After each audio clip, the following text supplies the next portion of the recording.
presentasikan satu artikel yang berjudul Bioetika Eksistensial Komunal berbasis nilai Mapalus dalam pengambilan keputusan medis di Indonesia. Waktu presentasi 15 menit dan kemudian akan dilanjutkan dengan Q&A selama 15 menit. Saya persilakan, Pak. Baik, saya memperkenalkan diri, saya Yani Roni. Saya dosen dari Universitas Jakarta, tapi juga terlibat dalam pusat bioetika Kristen di UPI, juga ada Center of Bioethics, ya. Dan hari ini saya akan mempresentasikan tentang bioetika eksistensial. Relevansi nilai Mapalus dalam pengambilan keputusan Indonesia. Jadi kalau dari jadi kalau dari ini sebenarnya kita mau melihat satu model pendekatan bioetik, ya, di sini sebutnya eksistensial komunal, tetapi dikaitkan dengan nilai Mapalus. Eksistensial komunal ini, eksistensial itu berkaitan dengan salah satu pendekatan yang dipakai oleh seorang filsuf yang saya dalami, Soren Kierkegaard. Tentu itu dalam tradisi eksistensial. Kemudian komunal ini berkaitan dengan pentingnya nilai atau basis kehidupan masyarakat yang terikat dalam komunitas. Ini basisnya di Indonesia dan secara menyeluruh di Asia. Lalu saya juga dari Manado dan saya mengenal nilai Mapalus, dan bagi saya nilai ini sangat berpengaruh terhadap pembentukan worldview dalam bioetika berkaitan dengan eksistensial komunal yang direkatkan dengan nilai Mapalus ini. Lalu kenapa nilai Mapalus?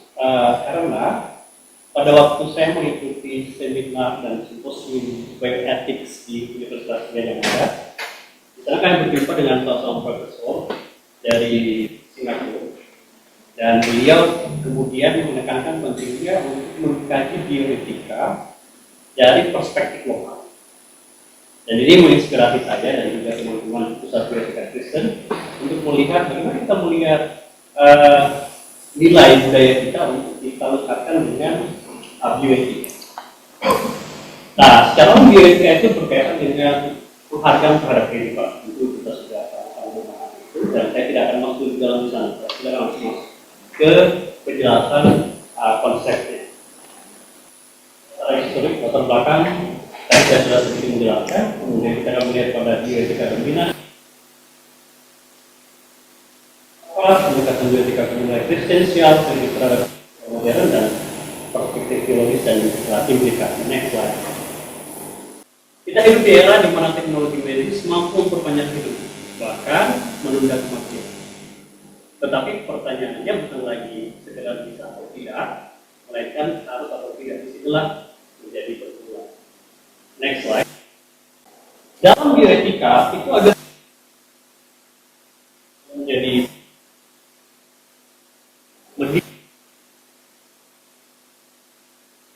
bioetika itu yang menjadi dasar adalah bioetika. Barat itu fokus pada ya, di dalam keputusan-keputusan medis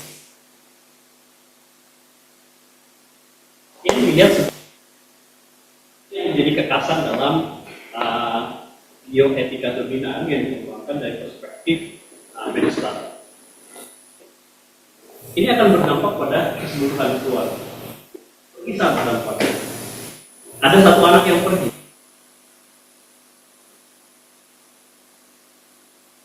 Karena ketegangan terjadi dalam modern barat yang sangat otonom berhadapan dengan bioetika orang Indonesia menekankan pentingnya relasi.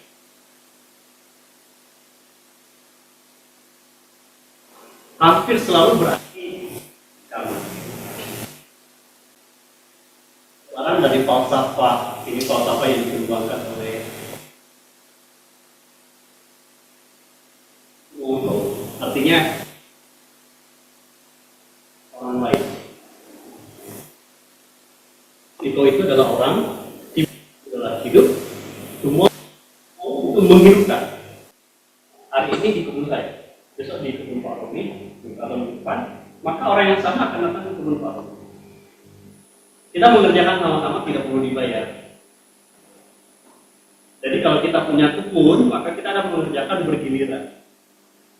Termasuk juga misalnya menanami kebun itu dengan apa? Atau kita membuka kebun bersama dan kita menanam. Hasilnya kemudian kita nikmati bersama. Jadi lagi saya lihat rumah panggung itu ketika dipindahkan rumahnya tidak dibongkar, diangkat bersama-sama semua orang secara lalu dipindahkan seluruh eksistensi yang ada di dalam rumah itu kita pindahkan dan satu titik ke titik yang lain. Ini adalah bentuk kebersamaan, dan karena yang terlibat di sini adalah seperti masih di tempat semua. Melalui Pak Paulus, kita bisa melihat bahwa di sini ada solidaritas aktif, bukan pasif. Solidaritas aktif, ada kerjasama, ada tanggung jawab kolektif yang menjadi ciri khas dari Keindonesiaan kita, dan bukan sekedar bantuan, tetapi berbagi beban. Ya, we are sharing the burden, the pain. We are sharing the life together. Oleh karena itu, Paulus bukan hanya bekerja sama, tetapi cara hidup di mana penderitaan seseorang menjadi tanggung jawab bersama. Di sini masuk bagaimana bioetika itu bisa dari perspektif Paulus ini bisa kita tarik lebih jauh. Next slide. Rasanya komunal dan Paulus sudah cukup jelas. Sekarang kita perlu melihat pada sisi landasan filosofi eksistensialis. Dalam eksistensialisme, subjectivity is true dan truth is subjectivity. Ini saya kutip dari bukunya Soren Kierkegaard, Organization Scientific Posture. Tentu teman-teman yang membaca subjectivity is true itu kan terlalu opini, terlalu argumen, fokus pada diri sendiri. Lalu di mana basis objektif? Pada Kierkegaard, subjectivity itu bukan soal kita mau mengkaji kebenaran seperti benda yang ada di depan kita. Misalnya kita melihat jelas, itu kan objektif. Tetapi pada Kierkegaard, kebenaran itu adalah satu nilai kebenaran yang bisa dimaknai secara penuh oleh individu. Dimaknai oleh individu secara menyeluruh. Karena apa? Pada manusia kita mempunyai dua basis kebenaran, yaitu pengalaman panca indera kita dan aktivitas berpikir. Persatuan antara apa yang diserap oleh panca indera dan aktivitas berpikir membentuk pengetahuan. Misalnya udara dingin di ruangan ini. Otak tidak bisa mengatakan udara di ruangan ini dingin, tidak. Tetapi justru melalui kulit untuk memberikan impuls kepada saraf, dan saraf kirim informasi itu ke otak dan otak bilang, oke, dingin. Maka pengetahuan kita adalah pengetahuan menurut, bukan pengetahuan terpisah antara objektif dan subjektif. Oleh karena itu pada Kierkegaard, kita memahami subjektivitas itu dalam keseluruhan. Maka pengambilan keputusan atau pengalaman eksistensial pada dasarnya bukan objektif, tetapi bersifat subjektif tapi menyeluruh. Pengalaman ketika saya memilih untuk mengambil keputusan A, itu ada dampak dari saya melihat situasi dan kondisi di sekitar. Sehingga pengalaman itu harus diterima sebagai pengalaman subjektivitas. Oleh karena itu pada Kierkegaard bukan objektif. Dalam pendekatan medis biasanya kan benar secara objektif. Pertanyaannya, kalau begitu bagaimana kebenaran yang sifatnya subjektif? Apakah satu tindakan benar bagi dokter? Apakah tindakan itu benar bagi pasien? Apakah tindakan itu benar bagi keluarga? Itu yang kita bicara tadi. Bukan apa yang bisa kita lakukan, tapi apa yang harus kita lakukan. Apa yang harus kita lakukan berarti itu benar buat saya, benar buat keluarga. Kalau saya dokter, benar bagi keluarga, benar bagi pasien yang sedang mengalami sakit itu, Baru di situ kita berbicara tentang pendekatan bioetika komunal eksistensial berbasis pada morfologi. Karena apa?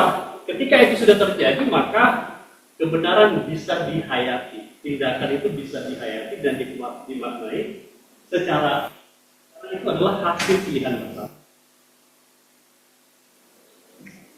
Oleh karena itu, bioetika eksistensial komunal, keputusan harus dialami oleh pribadi konkret. Menyentuh makna hidup dan penderitaan, komunalnya di mana dipertimbangkan bersama, ditanggung bersama. Oleh karena itu, formula kuncinya adalah personal experience plus collective discernment. Ini yang menjadi penting pada bioetika yang saya tawarkan dan juga teman-teman dalam simposium kali ini. Keputusan medis bukan hanya tindakan klinis, tetapi peristiwa eksistensial yang dialami secara personal, namun dipikul secara komunal. Next slide. Modern Barat itu terlalu prosedural, reduksi manusia pada decision maker saja, mengabaikan apa yang diabaikan, relasi, makna penderitaan, dan dimensi spiritual kadang-kala diabaikan. Eutanasia kenapa dibolehkan? Dimensi spiritualnya kadang-kala sudah tidak lagi ada juntrungannya, kaitannya. Apa yang terjadi? Jika bioetika hanya menjadi prosedur, maka kita kehilangan manusia di dalamnya. Karena manusia itu adalah soal eksistensi. Next slide. Ini data empiris di Indonesia. Kita lihat keputusan medis di Indonesia ditunda menunggu keluarga besar. Diambil oleh anak atau kerabat, bukan pasien. Jadi menunjukkan profesi kolektif lebih dominan, preferensi kolektif lebih dominan dibanding dengan otonomi individual. Diskusi medis sering bersifat family centered. Oleh karena itu, atas dasar ini maka menurut hemat kami, pendekatan bioetika komunal eksistensial dengan berdasar pada nilai yang ada di Indonesia secara khusus, awalnya ini akan cocok. Jadi perspektif teologis dalam kaitan di Paulus sebagai refleksi kasih Kristen, kasih Kristus dalam kekristenan, komunitas sebagai tubuh Kristus, pengembalian keputusan bersama tidak ada konflik. Dalam seorang iman Kristen, keputusan medis bukan hanya rasionalitas klinis, tetapi juga tindakan bersama mendengar kehendak Tuhan. Dan yang terakhir, implikasi praktisnya, maka dokter bukan hanya komunikator, tetapi fasilitator dialog, keluarga subjek moral bukan hambatan, rumah sakit perlu ruang dialog komunal. Ini mungkin saran ke depan di rumah sakit, ya perlu ada ruang di mana di situ ada keluarga, ada pasien, ada dokter, di situ bisa ada dialog komunal. Dan ini akan membuka sakit, tetapi rumah kita bisa terus menjaga memelihara. Terakhir kayaknya. Oke, ada lagi ini kesimpulan. Pada akhirnya kesimpulannya kita melihat bioetika harus kontekstual. Manusia rela dan egoistik. Mapalus bisa dijadikan model bioetika Indonesia. Keputusan medis bukan hanya pilihan teknis, melainkan peristiwa moral yang memperlihatkan siapa kita sebagai manusia dan sebagai komunitas di dalam. Saya kira itu saja yang bisa saya bisa bermanfaat dan mungkin bisa memberi inspirasi atau membawa insight baru lebih jauh. Tentu ini masih sifatnya pilihan-pilihan berdasarkan pengalaman. Ya, terima kasih. Kita berikan aplaus untuk Pak Yani. Ya, saya serahkan ke floor. Silakan kalau ada pertanyaan, Bapak Ibu, rekan-rekan. Ya, silakan. Ya, ngeduduk juga nggak apa-apa. Nama, institusi, pertanyaan. Silakan. Ya. Selamat siang Pak. Terima kasih saya Rizky.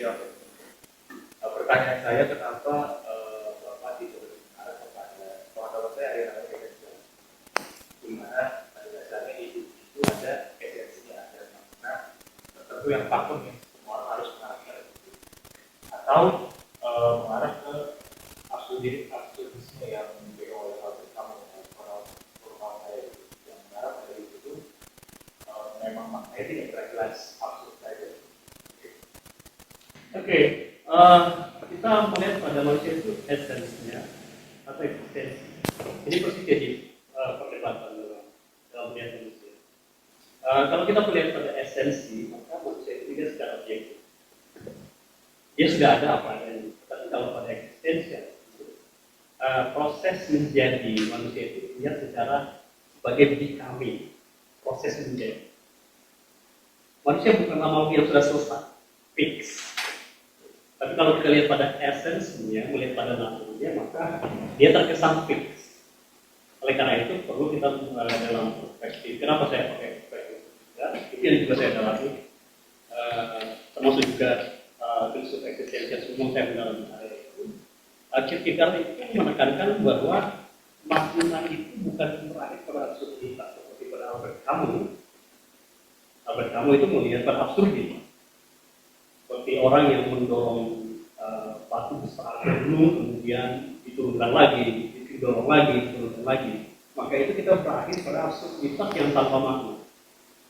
Sementara pada Nietzsche misalnya, ketika manusia itu melakukan berulang-ulang tanpa tujuan dan akhirnya akan berakhir pada nihilisme.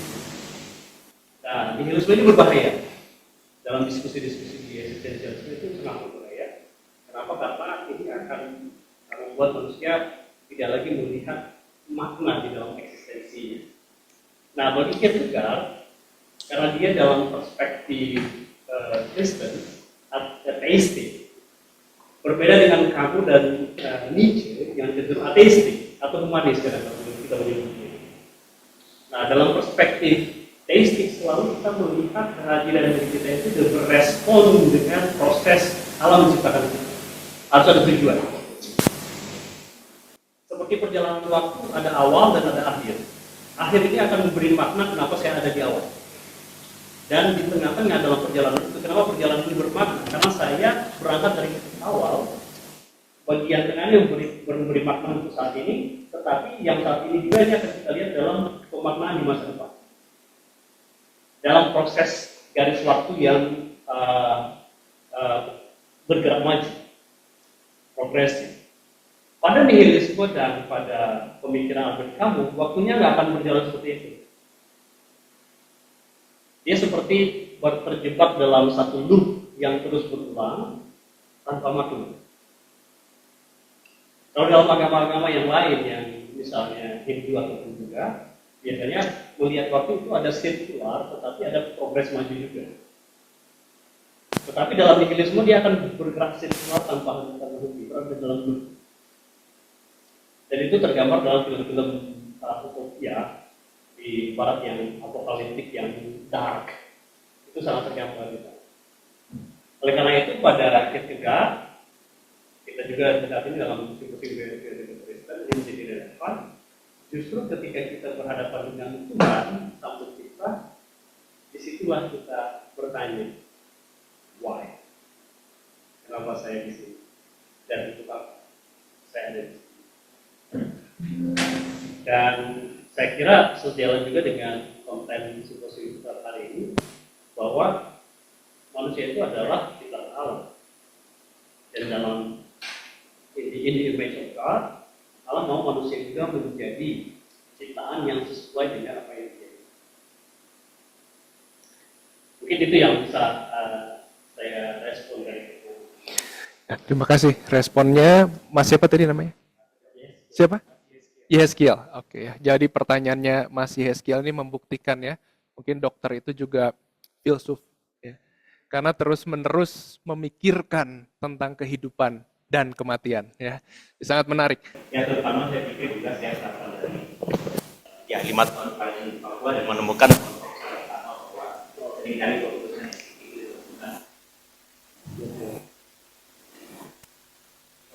proposalnya jelas terkait dengan cuman hanya berpikir Pak dalam konteks keputusan jadi karena ada nggak sisi kelemahan dari proposal ini?